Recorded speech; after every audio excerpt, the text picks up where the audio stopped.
Good morning everybody, welcome back to the channel math वाला। Mission हर घर topper series में आज हम बात करने वाले हैं इन्वर्स ऑफ फंक्शन की। तो चलिए देखते हैं क्या है इन्वर्स ऑफ फंक्शन।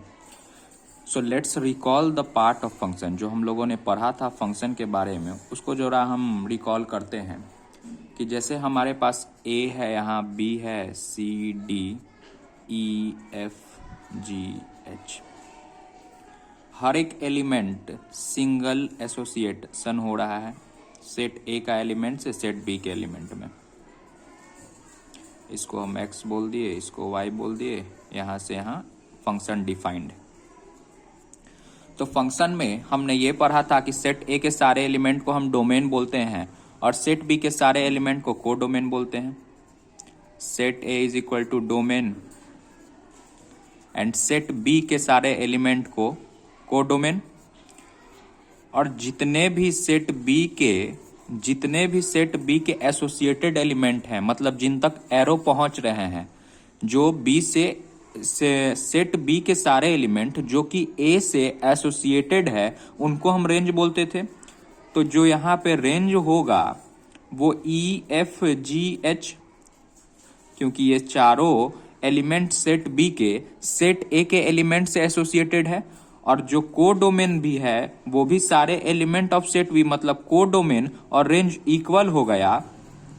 तो ऐसे फंक्शन को हम क्या बोलते हैं? Onto function. तो ऐसे फंक्शन को हम ऑनटू फंक्शन बोलते हैं। तो ऑनटू फंक्शन इसको बोल दिए, ये ऑनटू फंक्शन हो गया।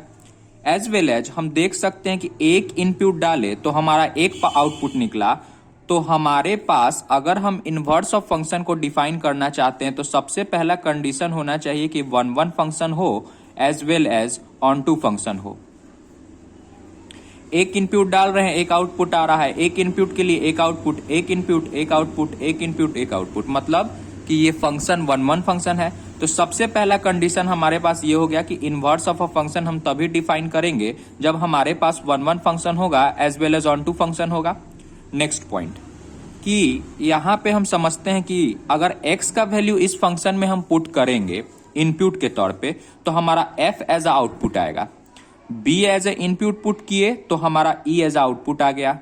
c as a input put किए तो h हमारा आउटपुट आ गया। d इस फंक्शन में पुट किए एज ए इनपुट तो g हमारा आउटपुट आ गया। ठीक है, तो अभी मेरा सेट a का सारा एलिमेंट इनपुट था, सेट b का सारा एलिमेंट आउटपुट था। अब हम एक gx फंक्शन को डिफाइन करना चाहते हैं। gx function where function exist from set y to set x, मतलब अब हमारे लिए gx जो फंक्शन होगा उसके लिए y वाला जो एलिमेंट है, सेट y के जो सारे एलिमेंट हैं वो वर्क करेंगे as a input and set x के जो एलिमेंट हैं वो वर्क करेंगे एज अ आउटपुट। ये सेट x सेट y ले लेते हैं इसको। तो सेट y के जितने भी एलिमेंट है, मतलब g ऑफ e अगर हम लिखना चाहें तो वो b होगा, g ऑफ f लिखना चाहें तो वो a होगा, g ऑफ g लिखना चाहें मतलब c होगा, g ऑफ h लिखना चाहें तो वो हमारा c होगा और g ऑफ g लिखना चाहे तो वो d होगा। मतलब ये कि पहले वाले में जब हम fx की बात कर रहे थे तो f ऑफ x की जगह अगर हम a पुट करते हैं तो f ऑफ a हमारा f आ गया, f ऑफ b हमारा e आ गया। अब वही अगर हम gx की बात करते हैं तो gx में अब हमारा ये इनपुट है और ये आउटपुट है, तो g ऑफ हम अगर e पुट करें तो उसके लिए हमारा वैल्यू b आ रहा है। g ऑफ f पुट कर दे तो उसके लिए हमारा वैल्यू a आ रहा है। अगर हम f को x में पुट करते हैं तो उसके लिए हमारा आउटपुट a आ जाएगा। मतलब इनवर्स फंक्शन में हमको ये ध्यान रखना है कि जो भी फंक्शन f से x तक हमारा डिफाइन था, जो हमारा यहाँ इनपुट था, जो f ऑफ x में हमारे लिए इनपुट था, वो हमारा अब आउटपुट हो जाता है g ऑफ x में। जो हमारे लिए फंक्शन fx में a इनपुट था और f आउटपुट था, तो अब उसका इनवर्स हो जाएगा, मतलब f जो आउटपुट था fx में वो gx में इनपुट हो जाएगा और जो इनपुट था वो आउटपुट हो जाएगा। इन्वर्स फंक्शन में अगर हम एफ ऑफ एक्स की बात करें तो जो हमारे पास इनपुट था वो जी ऑफ एक्स में आउटपुट में हो जाएगा और जो आउटपुट था वो इनपुट हो जाएगा। वही स्टोरी हम यहाँ भी देख सकते हैं कि बी इनपुट था तो यहाँ बी आउटपुट हो जा रहा है और ई इनपुट था, ई आउटपुट था तो ई इनपुट हो जा रहा है। इसी को हम इन्वर्स ऑफ फंक्शन बोलते हैं। अब इन्वर्स ऑफ फंक्शन को, इसी जी एक्स को अगर हम लिखना चाहते हैं तो जी एक्स फंक्शन को हम एफ ऑफ इनवर्स एक्स से लिखते हैं। G of X is equal to F of inverse X. मतलब क्या कि इनपुट जो है इसके लिए आउटपुट में बदल गया और सेम रिजल्ट होना चाहिए। मतलब अगर ए इनपुट डालने पे एफ ऑफ एक्स में ए इनपुट डालने पे एफ मेरा आउटपुट आ रहा है तो वैसे ही जी ऑफ एक्स में एफ इनपुट डालने पे ए इनपुट ही आना चाहिए। तो जी एक्स को हम कैसे डिफाइन करते हैं? F of inverse X. अब F inverse X is never equal to 1/fx, ये गलत हो जाएगा। हम एफ ऑफ इनवर्स एक्स को 1/fx नहीं लिख सकते हैं, ये gx के लिए है, that is a different thing. और इसका रेसिप्रोकल लिखना ये गलत हो जाएगा। ठीक, अब हम एक कॉन्सेप्ट क्वेश्चन से करते हैं। जैसे हमारे पास एक फंक्शन है -1, एक सेट है 0 1 2, ये सेट हो गया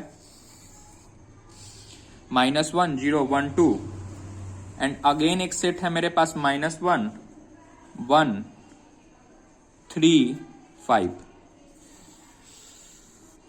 और function fx is equal to है मेरे पास 2x + 1 और इसका हमको इनवर्स फाइंड करना है। सपोज मेरे पास ये यहां से डिफाइंड है fx और fx इज इक्वल टू हमारा है 2x + 1। इस सेट को हम x मान लिए, इस सेट को हम y मान लिए। तो अगर इस सेट में x का वैल्यू हम पुट करेंगे, इस फंक्शन में अगर इस x का वैल्यू हम पुट करते हैं तो हमारा y मिल जाएगा। अगर इस फंक्शन में fx में हम x एज अ इनपुट डालेंगे तो हमारा y निकल जाएगा। जैसे हम चेक कर सकते हैं कि अगर हम -1 fx में डालते हैं, मतलब 2x + 1 में डालते हैं तो -1 डालेंगे तो -1 आ जाएगा। 2 × -1 -2 और +1 तो डेट इज इक्वल टू -1। 0 डालते हैं तो 1 आ रहा है, 2 × 0 + 1 तो 1, 1 डालेंगे तो 3, 2 × 1 + 3 और 2 डालेंगे तो 5 हो जाएगा। तो हमारा fx डिफाइन हो गया। अब हमको फाइंड आउट करना है f इनवर्स x। तो हम यहां से देख सकते हैं कि अगर हम इनपुट x डाल रहे हैं तो मेरे पास आउटपुट क्या आ रहा है? y। तो हम fx is equal to y कर देते हैं। सो fx की जगह 2x + 1 that is equal to y। तो x इज इक्वल टू मेरे पास आ गया y - 1/2। ये रिजल्ट अपने पास आ गया। हमने कुछ भी नहीं किया, x इनपुट डाल रहे हैं इस फंक्शन में तो हमारा y आउटपुट आ रहा है। fx is equal to 2x + 1 हो गया। So fx is equal to y है। तो इस x को हम एज अ अब आउटपुट देखेंगे क्योंकि हमको इनवर्स फंक्शन निकालना है g ऑफ x। तो x को is equal to y - 1 that is equal to 2 हो गया। अब g ऑफ x हम कैसे निकालें? तो हम देख सकते हैं कि अब इस y के वैल्यू को हम एज अ इनपुट लेंगे एंड x को हम एज अ आउटपुट लेते हैं और दोनों का, इसका इनपुट और इसका आउटपुट दोनों सेम होना चाहिए। तो देखते हैं हम x का, अब हम y का वैल्यू रखेंगे यहाँ पे -1। तो -1 रखे तो -1 upon -1 that is equal to, ये भी -1 हो गया, -2/2 डेट इज इक्वल टू -1। तो जब हम -1 एज अ इनपुट रखें तो हमारा x का वैल्यू -1 एज अ आउटपुट आया और पहले स्टोरी में भी यही था, मतलब दोनों का वैल्यू सेम आ रहा है तो ये फंक्शन इनवर्स हो जाएगा, निकल गया इसका वैल्यू। अब फिर हम y का वैल्यू 1 रखते हैं। यहाँ से y का वैल्यू जब हम 1 रखेंगे तो हमारा x क्या होगा? 1 - 1/2 डेट इज इक्वल टू 0। ये भी सेटिस्फाई कर रहा है, जो पहले था वैल्यू उसके ही इक्वल की जब हम 1 इनपुट डाल रहे हैं तो हमारा 0 एज आउटपुट आ जा रहा है। फिर हम x का वैल्यू 3 डाल देते हैं इस इक्वेशन में, सॉरी y का वैल्यू हम 3 डालते हैं। 3 - 1 divided by 2 that is equal to 1। तो अभी भी हमारा 3 डालने पे 1 आ रहा है। फिर हम y का वैल्यू 5 इस इक्वेशन में डालते हैं तो 5 - 1 divided by 2 that is equal to 2। तो 5 डालने पे भी 2 आया, 3 डालने पे भी 1 आया, 1 डालने पे भी 0 आया, -1 डालने पे भी 0 आया। तो gx फंक्शन हमारा निकल गया। डेट मीन्स हम f इनवर्स को डिफाइन कर दिए।